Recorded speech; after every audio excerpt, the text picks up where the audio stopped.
You're listening to the Cycling Podcast at the Vuelta España in association with Rapha, celebrating the sport and producing the finest cycling clothing since 2004. Today we are in Andorra.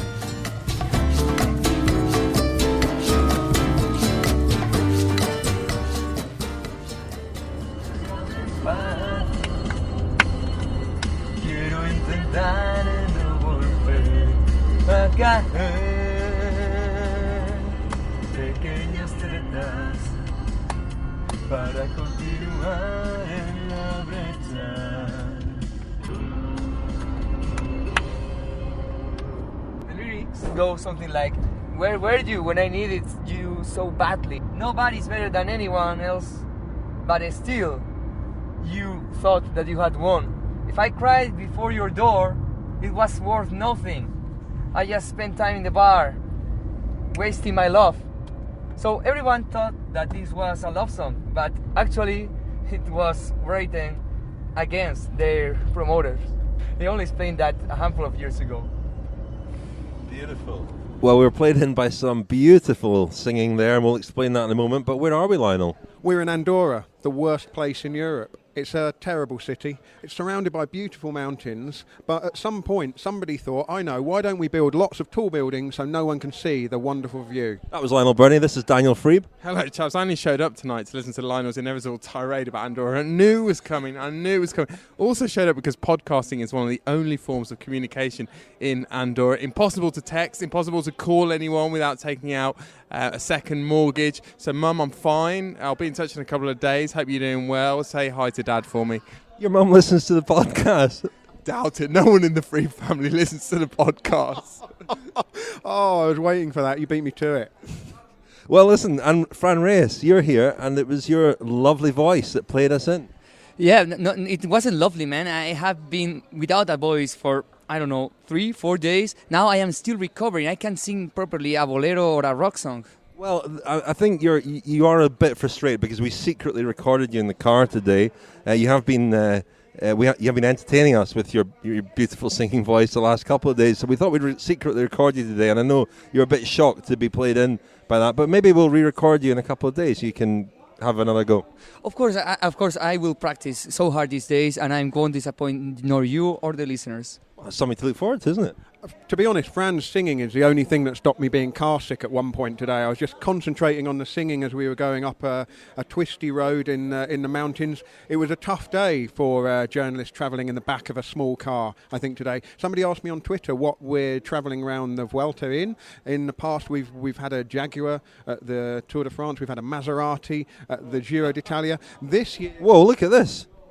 Oh, well, we're standing next to a little car turning circle. We could have done with that a little bit earlier when we were trying to park in that underground car park.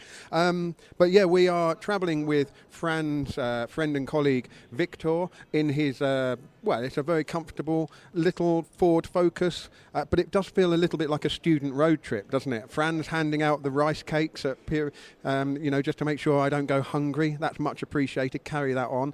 Yeah, there's no aircon. I'm a sort of pasty British person. It's very warm here. I have to get the windows open. And like I say, today, my stomach was doing somersaults. You also had to go for a run this morning, didn't you, Lionel? Because we thought the start was at 1:15. The start was at 1 o'clock. We were on the verge of missing the little window before the start to drive in front of the race. And I phoned Lionel, and next thing I felt the earth kind of juddering beneath my feet. Boom, boom, boom. And there was Lionel appearing around the corner. I did about 1,800 metres in around 3:50. Absolute nonsense. Anyway, Lionel, it was a thrilling stage today. We've got a lot to talk about from the stage, so please give us the tale of it, please. I will.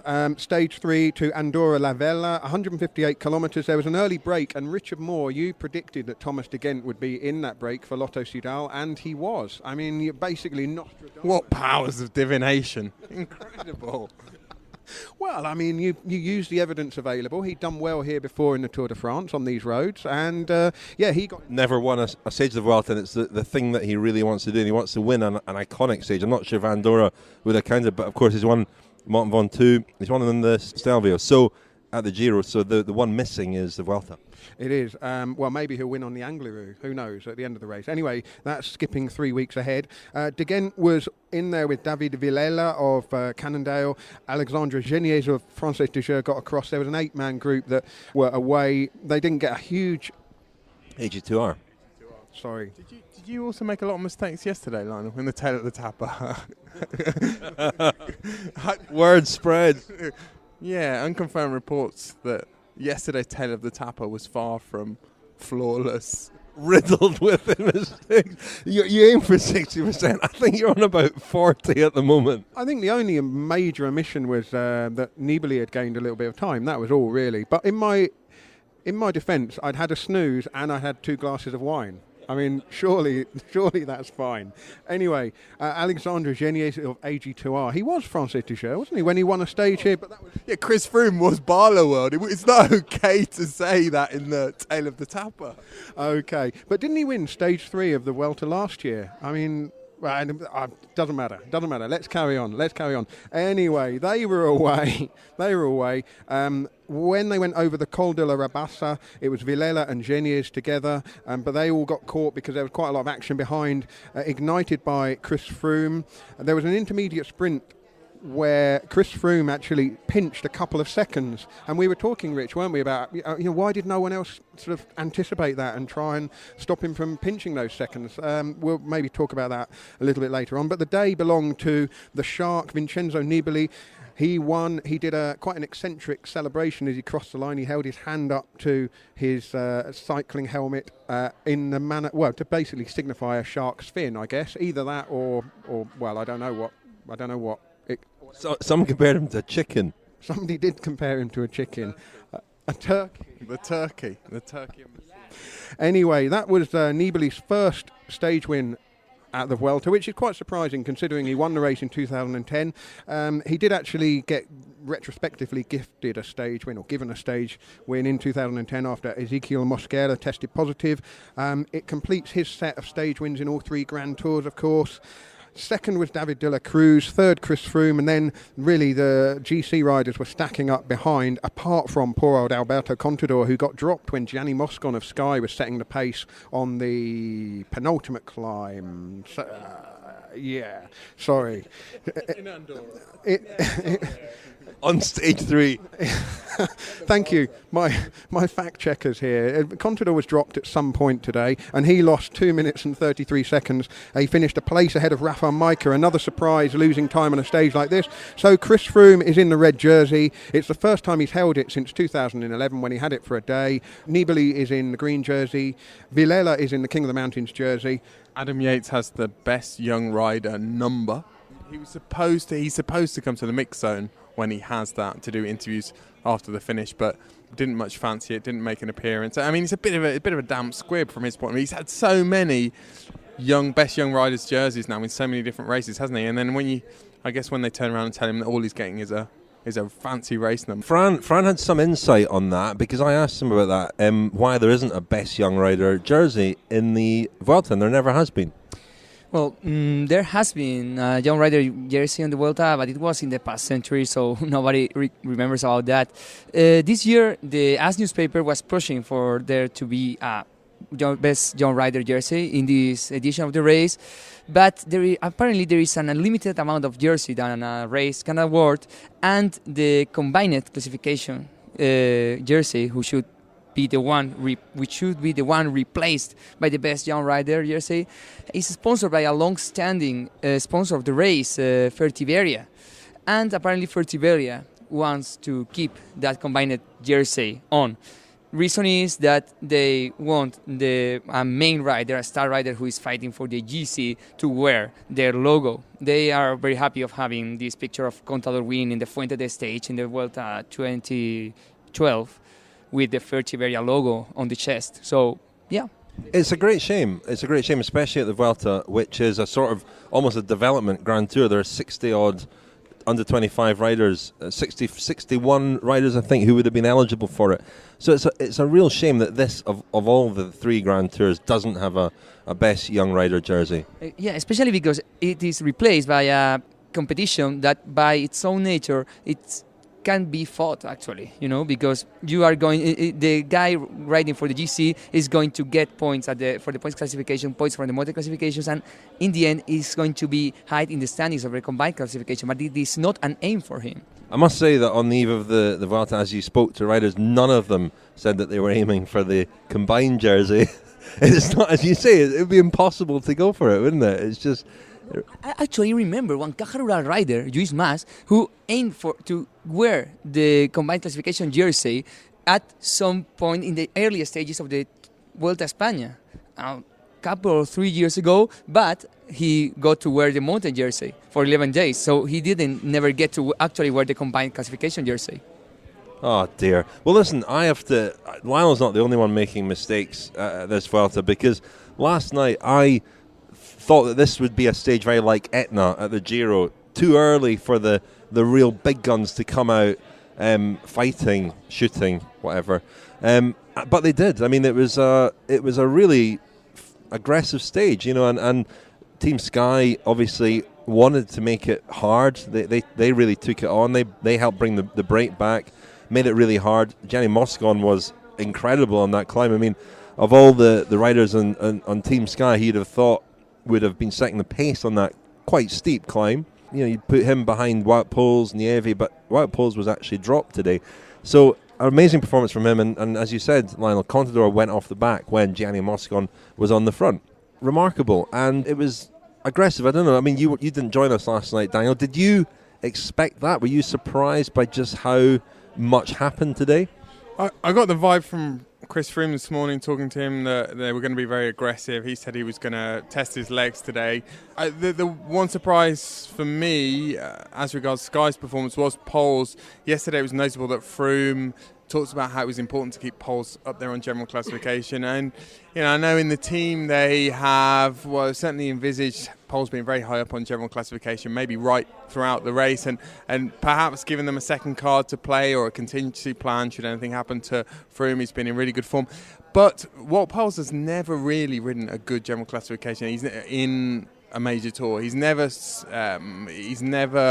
lasted the distance on general classification, so perhaps we shouldn't be too surprised. The Sky, the pace they set and how strong they were, I wasn't so surprised about that. We see them do that in a lot of races. We've seen them do it in the last month, even in races like Vuelta a Burgos. Gianni Moscon was extremely strong there on some very, very difficult climbs. With Moscon, it's going to be interesting over the next couple of years just to see what they do with him, because I think they were really between two stools. Is he going to be a general classification rider? Is he going to be a classics rider? At the moment, it looks as though he can be pretty good in both departments, but I think he has the body to ride general classification. It really, I think, will probably come down to his motivation. The build, you think? Because he's quite muscular.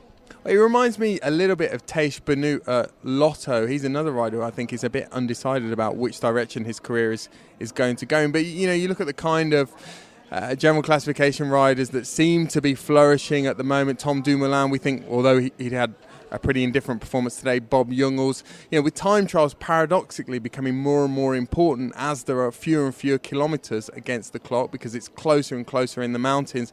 It's going to be guys who are good in time trials if this trend continues, really, of everything getting closer and closer together. The one place you can make up time is time trials. And Moscon, you would think, although he hasn't had fantastic results thus far in his career in time trials, you would think that's an area in which he will really develop. Yeah, Chris Froome made the point in the press conference afterwards that every second counts, because he lost the Vuelta in 2011 when Juan Jose Cobo of Geox won the race. Bradley Wiggins, of course, was the team leader there, and Froome was kind of the surprise man of the race. Had the red jersey for a day after a good performance in a time trial, and then lost it when the racing got a bit more kind of gnarly and unpredictable, but finished very strongly, particularly with the steep uphill climbs. But when you look at the GC at the moment, 2 seconds to De La Cruz, Roach and Van Garderen, and that's not too much to worry about. But 10 seconds to Nibali, 11 to Chaves, and then a bit of a gap to Aru at 38. Today will go down. He was asked, Chris Froome, in the press conference whether he expected more. from today for the efforts that he made going for the intermediate sprint as well, and then trying to drop everybody and then it all coming back together. Would he feel disappointed? But I actually don't think he should feel disappointed, because it's about getting his nose in front with the time trial in Navarra, which will really play to his strengths. Today has to go down as a really good day for him and Team Sky, and definitely in contrast to last year where they tried to kind of ride the Vuelta just on the shoulders of other people. Here they are riding the Vuelta like it's the Tour de France. Riding to win, and I wondered when I saw Froome go for that 3-second bonus with about 12 kilometres to the finish. It was a very odd place to have an intermediate sprint. I thought, when it was only him that went for it, I thought, do any of the guys want to win the race? Because it could be decided by a very small margin. What we're seeing, though, is Froome being set up to attacking and not dropping everybody. I mean, Chaves was perhaps a surprise package today. He went with Froome, and Froome said afterwards in the press conference that Chaves was the rider that he was most surprised by it and felt was a danger because he rode extremely well today. And as it happens, I spoke to him at the start this morning for a Kilometre Zero that we've got coming up this week about Lucho Herrera's win in the Vuelta in 1987, 30 years ago, the great Colombian climber, first ever Colombian to win a Grand Tour. So I spoke to Chaves about him, but I also asked him how he's been getting on so far in the race. So this was Chaves speaking at the start this morning. Esteban, you've started the Vuelta very well. You rode a good team time trial, and even you're up there yesterday. Yeah, it's the stage 2, and it's really well, but we have 19 in front, so we can't say nothing. You're looking forward to it, though? Do you feel in good form? You've obviously had a difficult season this year. How are you coming into this Vuelta?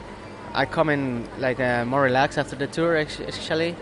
Looking for what? Obviously, I won't feel again like last year, climb on the front, but you never know.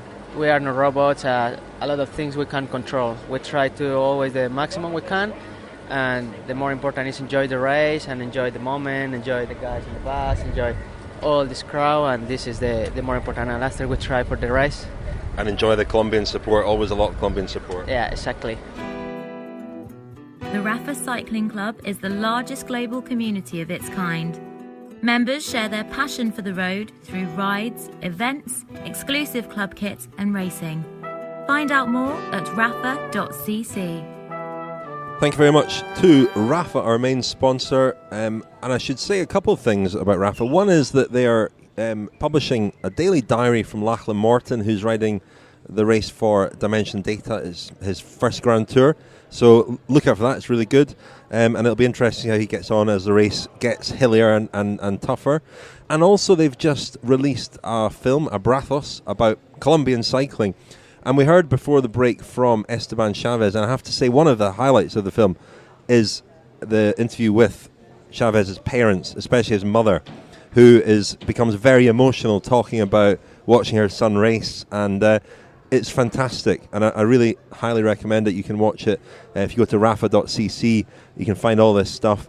Lucho Herrera, I mentioned earlier, he is in the film as well. It's a real under the skin of Colombian cycling. Speaks to a few of the old legends, and I asked Chaves about it this morning if he'd watched it, and he said, of course, and he loves it, and he loves the fact his parents are in it, and he said his parents are coming out for the final week of the Vuelta, and he said that his mother does always get very, very emotional watching him race. So it's well worth watching. Really, a really good film.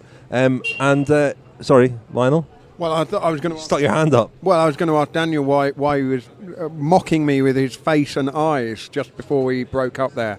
I was going to ridicule Lionel again because I was pretty sure that the final time trial of the Vuelta was not in Navarra and it was in Rioja, but apparently it does start in Navarra and finishes in Rioja. So Lionel's punching there. It starts on the motor racing circuit, doesn't it, in Navarra, and then goes to Logroño, which is in Rioja, where I shall be drinking some Rioja before doing the tail of the Etapa that day. Easy on the Rioja, Lionel. It's Holiday Lionel, Vuelta Lionel. I don't know. I mean, there are three Lionels. There's Giro Lionel, Tour Lionel, Vuelta Lionel. We've certainly got Holiday Lionel here. But Chaves, today, he's had a difficult year with injury, with the death of his personal physiotherapist just before the tour, and then a very difficult tour. He didn't look in good shape at the tour. I remember the stage to Chevalier. He got in the break that day. It was one of the only days we saw him, and he was dropped quite early from a big group, and it didn't look good for him at all. But the results, the performances so far in the team time trial, in the crosswinds, and today going with Froome, suggests that he's in very good form, and we might see him in the sort of form he was in last year. Yeah, indeed, Rich. And I think, I was quite surprised to see him there today following Froome, the only guy who was able to follow Froome on the climbs. I think he was swinging, he was holding on a little bit towards the top, but at the finish he said it felt great to be a general classification rider again.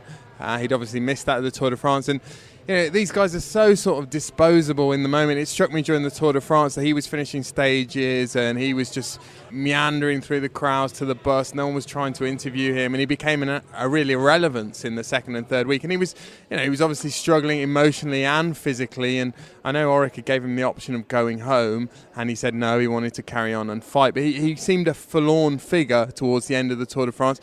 And their Director Sportifs, Matt White in particular, thought that he should stay, that he needed to stay, that he hadn't had enough racing this year. And it seems to have been a good decision. He's obviously trained hard in the last month or so since the Tour de France, and I don't see him threatening Froome too much with that 40-kilometre time trial coming in Logroño, partly in Navarra, partly in Rioja. But he will be a factor. And the Yateses were slightly disappointing today. They lost time. So I don't think we can necessarily rely on Simon to provide a third option for Orica and, to be able to play a sort of game of poker with those three. But they have nonetheless got a very strong team. Chaves is so deceptively cherubic, we say it all the time, but he's really tough. I mean, he finished on the podium at the Giro and the Vuelta last year. He won a fantastic Tour of Lombardy, which was maybe his best performance of the season. It's very easy, I think, to underestimate him, isn't it? Because the smile sort of lights up a room and can deceive you a little bit. But what's interesting about him is, well, one, that he did finish the Tour, that he wasn't in great shape physically or mentally, as you say, but he got through it, and I think that's probably been very important in terms of the form that he's brought to the Vuelta. And the other thing is just the sort of depth of loyalty I think he has to that team, to Orica. I mean, when I asked him to introduce himself this morning, he described himself as half Australian. There's a real sense in that team, and I think you've said it before, Daniel, this Vuelta could be the test of that. It's the first time we've seen all those three riders, the Yates twins and Chaves, riding together, in theory all with a chance of leading the team. They've got such a good spirit in that team, and this could test that. This could be the real test of whether that will stand, two of them perhaps being in contention. But the chances of all three of them being in contention was always pretty slim, and as you said, Adam Yates and Simon Yates just lost a little bit of time today. Not an awful lot, they're still there, but that's the Orica Challenge is one of the things I'm most looking forward to in this race. Yeah, definitely. I mean, Daniel, you said, what can Adam and Simon Yates do? At the moment, Chaves is just that sort of few millimetres ahead of the other two, based purely on today's stage. But what will be really fascinating is whether they go for broke with one of the Yates twins and decide to really try and upset the apple cart. I mean, we've said this so many times. When Sky are so strong, they've got that stranglehold, they've got 6 or 7 riders, and I mean, although they fell away relatively quickly, they still had a strong presence. Got Chris Froome to a very good position where he could then put in that move and accelerate and open up the gaps. I mean, they were putting the pressure on. Orica have got strength in numbers, and we always think if you've got strength in numbers, then you've got to play that to your advantage rather than trying to get them all round to Madrid roughly, a couple of minutes apart from one another. They could really do something dramatic. Whether they do that or not, we'll have to wait and see, but we're crying out for that kind of sort of tactical manoeuvre, aren't we? Bear in mind the stage of the Vuelta last year in Andorra. That day was a master plan by Orica and Movistar. Also, Movistar didn't sadly deliver because Alejandro Valverde wasn't as strong as they thought he was, but for Orica, it was a cracker. They have a really good sense of strategy, one where every rider has a mission and actually feels the wind on his face. One where every rider is useful and gives his best at the best moment in order to take the best result. So I am confident that with these 3 riders in good shape, they can deliver very good emotions. And Rich, we haven't had any football analogies thus far, and we're already in part 2, so I better get one in. Orica, they're a counter-attacking team, aren't they? They're a gegenpressing kind of team. Sky, they play the tiki-taka. They like to have 70% possession, 80% possession. Orica sit back, they park the bus, they absorb the pressure, and then they come to the fore. You only really see them when they are launching attacks and launching those tactical manoeuvres like we saw on the Obisque last year, like we saw in the penultimate stage of the Vuelta. So, I'm sure we'll see more of that later in the Vuelta. And that, I mentioned it already, the sort of closeness between them, which will be tested. But there's an honesty. I think, much is made of the fact that the Yates brothers are twins, but, they've grown up, I guess, having empathy for another rider as good as them. And that's sometimes difficult for a rider to deal with, and you get the impression that at Sky that, Froome is very much, there's such a hierarchy there, that Froome's the undisputed leader. You mentioned Wout Poels earlier. Rod Ellingworth, the race coach the other day, told me that he thought he would finish on the podium. But it would be very much an afterthought with Froome the undisputed leader. Very quick one. This is a question I asked a colleague the other day. If at this point in their careers you had to put your money behind one of the Yates brothers, who would it be? To do what?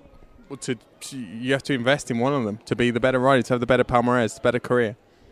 Ooh, that's a really difficult one. There was a feature in Pro Cycling recently. I can't remember whether it was Ed Pickering or Sam Dancy. I think it was Sam, where he really went through what they'd done, and it's almost impossible to prize them apart. Simon Yates looks like he might be the better one-day racer. Adam Yates the better stage racer, but then again, Adam Yates has won a classic. He's won San Sebastian. Yeah. I don't know. I think.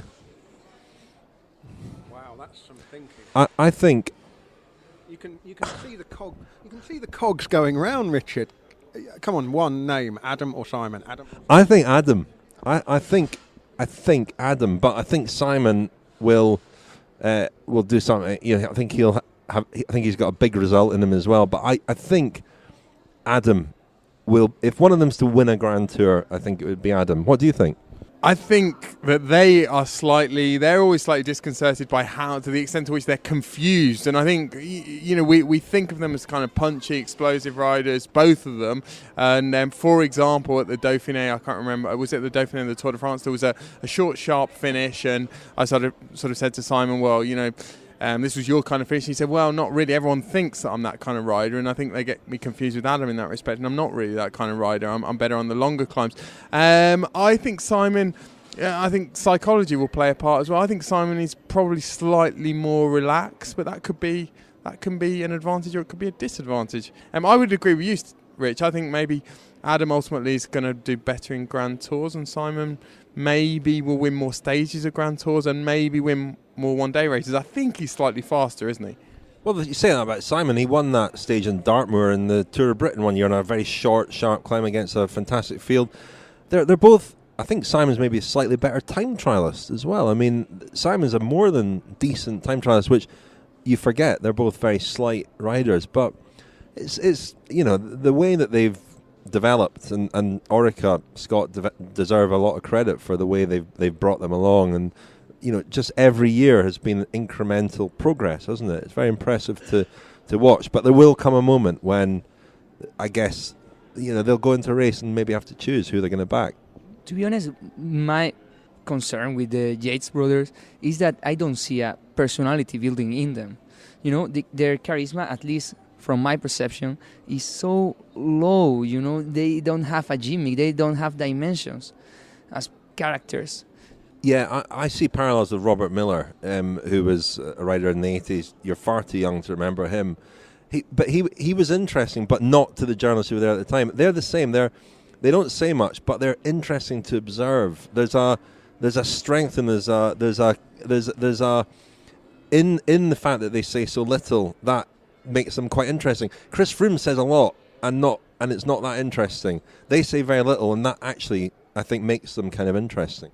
I would agree. It's kind of fascinating to observe them, particularly Adam, in a generation and at a time when, even a lot of bike riders, we've talked about this, are kind of consumed by social media and, and also the social side of being in the peloton. They all, we've got these big communities in cycling of Girona and Andorra and Nice, and it's it is quite a social business. I always find it intriguing to watch Adam before the start of a stage. He's one of the few guys who will consistently, and when the riders line up for the start, he will hang back and he tries to immerse himself in his own world, and he gets very focused. And I think he loves that aspect of his job, getting really, really focused. Whereas a lot of riders, you'll see them chit-chatting away, and they almost try to abstract themselves from the pressure and the stresses of their job, whereas Adam seems to relish that, and I think Simon's probably the same. And they're not ones for social media. They don't, they do interviews, and they're getting better at them, and they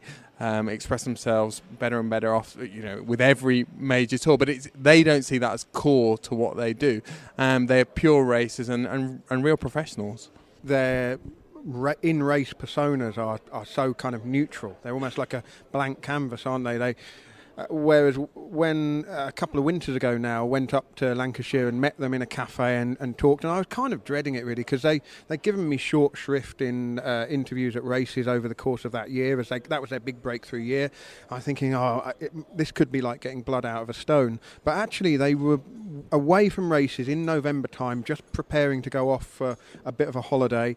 They were completely different characters, and I think it's dangerous sometimes to kind of assume that the people that are here at the bike race is exactly what they're like, as human beings, and I think they have grown in kind of confidence, and they are, they've grown into these roles here, and I mean, when you see what the results are so consistent. That's the other thing about them. I mean, you have to go back, I think, 3 years now for them not to have had a top 10 in one of the Grand Tours. So, as commodities in the sport, fantastic kind of value to them without having really any kind of media profile.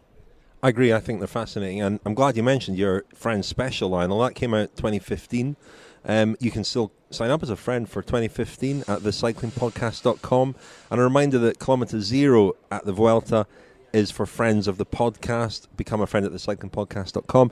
We released our first one of the Vuelta today. It was a story of Aqua Blue Sport debut on Saturday in the team time trial. Spoke to various people on the team, including the team owner, Rick Delaney. And it was really interesting to speak to them before and after, because there was a lot of apprehension, nerves, and relief as soon as the race was over. So a reminder that you can listen to all our 9 episodes of Kilometre Zero by becoming a friend of the podcast. Listen to Kilometre Zero, our morning show at the Vuelta España, by becoming a friend of the Cycling Podcast at thecyclingpodcast.com.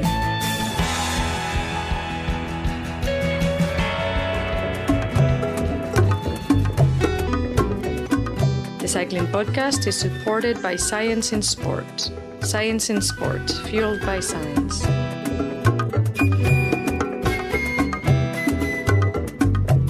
Thank you to Science in Sport for sponsoring the Cycling Podcast. A reminder, 20% off all your Science in Sport products at scienceinsport.com with the code CPAUG20. CPAUG20, 20% off.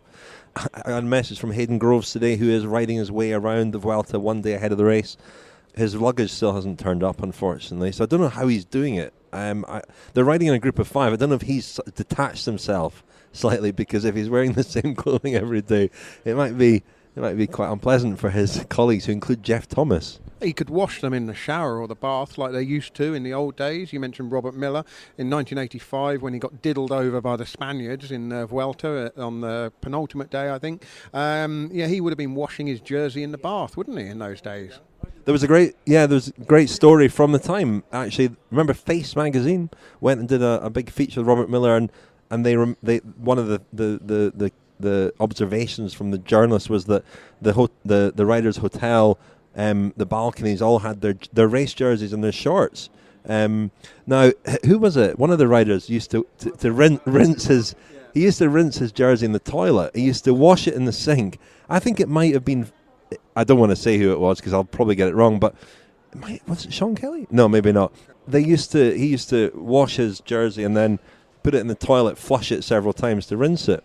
Yeah, just a very quick one, a Sean Kelly laundry story. Sean Kelly, of course, won the race in 88, the Vuelta that is, would have probably won in 87 and denied Colombia that Grand Tour victory had it not been for a very painful saddle sore. Probably tell that story later in the race at some point. But the story about Sean Kelly and the laundry, again, relates to Spain because it was a Spanish race where they were staying in like an apartment block in somewhere in the south, I don't know, Benidorm or somewhere like that. And Eddie Plancart was staying like a couple of floors down, and Eddie Plancart's jersey and shorts were hanging on the line on the balcony, and Sean positioned his jersey and shorts directly above, so the water was dripping down, and Eddie Plancart was getting so wound up because his jersey and shorts weren't drying in time because the water was dripping onto them.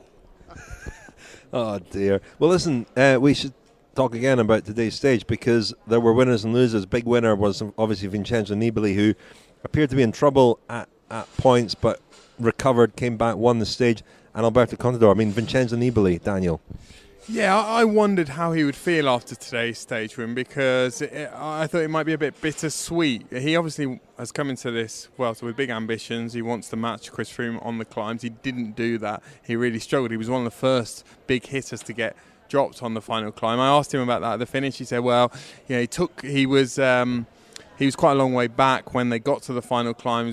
It was a big effort to get back up to Froome, and then he paid for that later. But I think it's a bit of a pattern with Nibali, particularly in the first big climb of major tours. And not only that, I remember at Abu Dhabi earlier on in the season, the only big climb in that race to Jebel Hafit, I think it's called, he was dropped as well. And it does seem to be a bit of a pattern. I think he'll draw comfort from the fact that in the Giro in the spring, he did come on quite strong in the latter part of the race, and you know there's a good reason. There's a reason for him having won. How many Grand Tours has he won now? 4, 2 Giros and 1 Vuelta and 1. 2 Giri, Daniel. Oh my word! Oh my word! Anyway, Rich is punching the air now, and that will never happen again. Yeah, and he really is he's a master tradesman as far as Grand Tours are concerned. He's lost Javi Moreno. His team is not particularly strong. He has been disappointed, I think, with his team throughout the year. He's desperate for reinforcements next year. There have been some real teething problems, I think, with that team as far as Nibali is concerned. And I don't really see him as being a very credible challenger to Froome as far as winning the race is concerned. I think he'll probably ride a good race, and I think he could finish second or third, but I think he's still some way short of Froome at this point, and I think he needs to improve. The thing about Nibali, I mean, the fact he comes on strong or has come on strong in those 2 Giri in recent years, it's a kind of, you condense that down to how he performs in stages, and today he rode one stage a bit like he rode the Giro a couple of years ago. In he looked out of it at one point, looked like he was struggling, but the closer he gets to the finish line, the stronger he seems to get, and that's mental strength. That's not just physical strength. As soon as the line is kind of in front of him, he's like a shark, isn't he? Scenting blood in the water. But the thing about it was the way he opened the sprint up. He put everything on the line and opened the sprint up early and held it on. And when you've got those GC guys coming together, getting in front is it's not even 3/4 of the battle. It's like 95% of the battle, because people coming from behind, yes, obviously it's fast, but they're not pure sprinters. It's very easy for those guys to kind of misjudge the distance to the line. And Nibali got his nose in front and just held on and looked really good. And I think, like you say, Daniel, he will draw a lot of confidence from that, and he can afford to settle back in a little bit, just ride defensively for a bit. He doesn't need to take anything on. He certainly hasn't got a team that can challenge Team Sky here, but he will be dangerous, and he will probably lay it down on one particular day and cause Sky some difficulties, I guess. I mean, I spoke to Joaquin Rodriguez, who, of course, works for the Bahrain Merida team this morning. He talks about the confidence that riders draw when they win a stage early and when they get a good result in early, and how that stands them in really good stead for the rest of the race. So Nibali has that, but I think 9 summit finishes to come in this Vuelta. Whichever way you look at it, it's going to be a test of climbing, a pure test of climbing, and a test of time trialling. And on the evidence of today, Nibali is inferior in both departments to Chris Froome. That's the thing. I mean, I always think that Nibali is dangerous because of his racecraft. You know, he has shown time and again that he's aggressive and he's smart enough as to take any chance and make it useful for him, for his interest. But in this Vuelta, the distribution of the efforts and of the decisive segments is so skewed. The distribution of the decisive segments is so skewed towards the final. There are so many summit finishes where Chris Froome and every single rider that has a better watts per kilo ratio than Nibali is going to outclimb him. So that is going to damage and handicap his options. What I like about Nibali is, though, he will try and beat Froome. He will not follow him. He will not follow him to try and finish on the podium of this race. The podium. He's one of the few riders in the race who's won Grand Tours. Alberto Contador is another one. We'll talk about him in a moment. But Nibali is a guy. He's not gonna ride this well to try and finish on the podium. He's going to try and beat him. He's going to try and win it. He's going to try and take every advantage he can. Perhaps, you know, we've spoken a lot this year about the unwritten rules. He'll try and take advantage of situations where, you know, others might not take advantage of them. We saw at the Tour, Froome almost being not gifted the win, but you felt that the riders behind him weren't trying to beat him, that they were trying to finish on the podium. Nibali won't do that, and that's refreshing. I mentioned Contador. I mean, disappointing day for him today, and you, I think, spoke to him, or you were in a group speaking to him at the finish, Fran. Well, today at the finish line, the mood was a bit grumpy. I don't know what was the reason, if it was transfer or whatever, but the mood was overall a bit grumpy. And when Alberto Contador made it to the finish line, all the Spanish cycling journals were, to some extent, devastated. Because even if we were aware, we as a group were aware that he is in a decay and he is losing strength as the days go by, it wasn't expected that he was going to lose 3 minutes. And especially in this harming way of seeing him dropped so early by Sky's third to last domestic, to lose 3 minutes, being struggling to be on the wheel of an average domestic such as Peter Stetina. This was harming for the Spanish narrative of this race. Tell you who impressed me today, Romain Bardet. Really impressed me to finish fourth, and also, you know, not only to be content to have got back on and got back in touch with the leaders, but then also to have given it a go in the sprint. It shows that all his talk of coming here for an adventure, he made it sound as though it was a camping holiday. Like Lionel. Like Lionel. I think he really means business. And what we said about Nibali and it being a pure test of climbing, and us not necessarily being that confident in Nibali matching Froome on the climbs, that doesn't apply to Bardet. I think Bardet can go toe-to-toe with Froome on the climbs. Certainly can't in the time trial, of course. Well, he's done a good job of taking pressure off himself, hasn't he? And we'll see. And maybe that's his strategy. Maybe, you know, he wants to just see how it goes. He's not really backed up like this before. So looking forward to seeing. It was good to see several riders come to the finish together. And it was a hard stage, but the gaps are not huge. Froome looks to be very strong.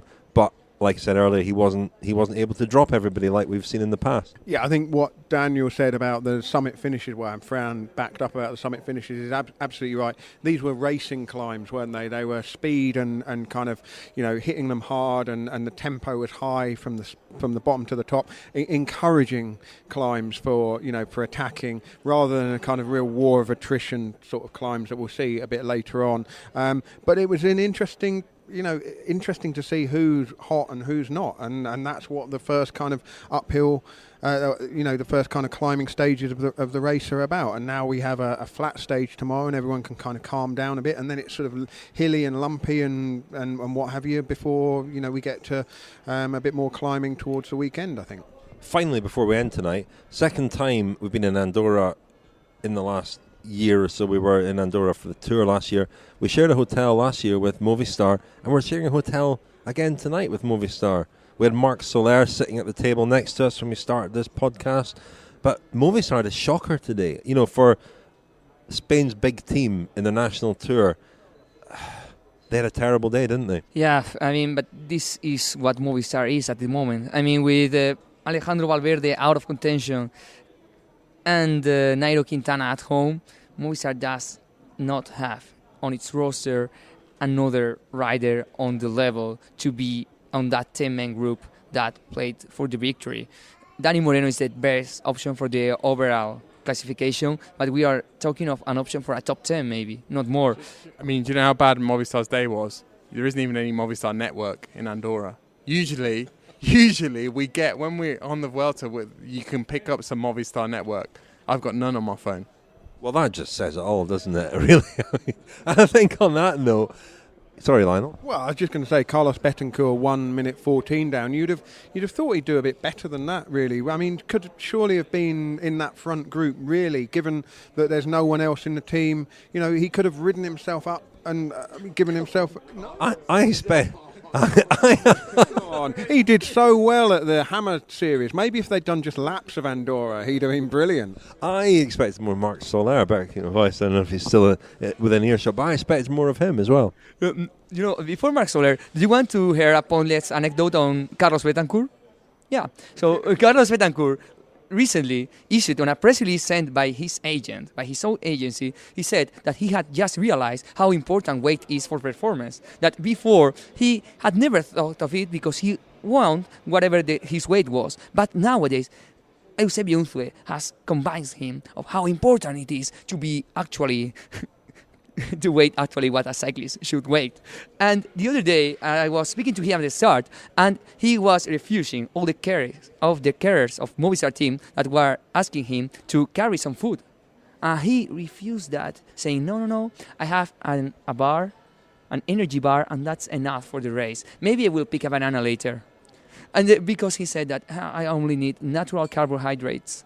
Carlos, with the code CPAUG20 at scienceofsport.com, you can get 20% off all your Science of Sport products. And I think that's maybe what you were lacking today, a little caffeine gel before the final climb. Yeah, before anyone else says it, you know, about people's weight. I mean, you know, I sympathise with Carlos there because, you know, it's difficult, isn't it? It's difficult on a Grand Tour to turn down a meal, and there's so much coming at you, and you're worried about tomorrow and where the next meal might come from. So you just stock up, don't you? But I just think back to Paris-Nice when Betancourt was absolutely brilliant. I mean, there was this climb up to Fayence, which was so steep, and he looked brilliant. I mean, I stood right by the side of the road, and I just thought, this guy has got so much talent. And I think I was flippant about the Hammer series there, but, you know, repeated climbing efforts on that day. That was a real brutal race, and he smashed it. And so when you come here, and you see a kind of, you know, this is a kind of the gradual winding up type of racing, and I wonder whether, you know, on some level perhaps it's kind of too boring for him. Maybe it just needs to be more explosive. And I think he should just embrace the food, beef up, and go for the points race on the track. I think he'd be brilliant at that. Anyway, let's wind things up for tonight. Fran, thank you very much. Thank you very much. And we look forward to more singing. Lionel, thank you. Thank you, Richard. Daniel, thank you. Thank you.